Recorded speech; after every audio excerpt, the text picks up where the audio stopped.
ચંદનબેન ગઢિયા. અને જે પક્ષ કામ કરે છે એને તટસ્થ રહીને મત આપવાનો.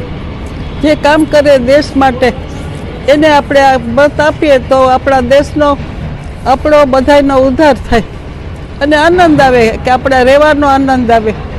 હું ટીચર હતી ને પ્રિન્સિપાલ હતી કોર્પોરેશન સ્કૂલમાં, એટલે મારી ફરજમાં જ આવે.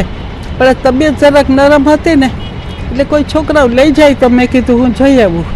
સવારે નહીંતર હું મંદિરે જાઉં તો રિક્ષામાં જાઉં છું, પણ મારે 81 વર્ષ પૂરા થયા પણ હજી વોકિંગ કરું છું.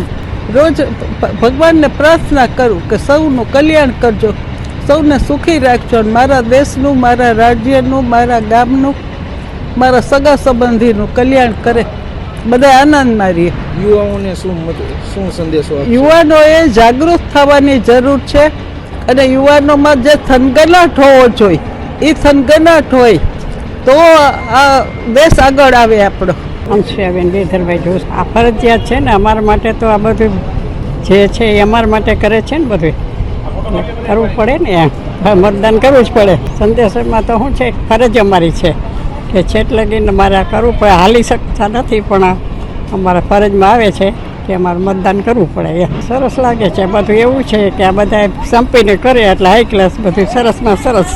યુવાનોએ મતદાન કરવું જોઈએ. કરવું જ જોઈએ, કેમ નહીં, કરવું જ જોઈએ પહેલાં.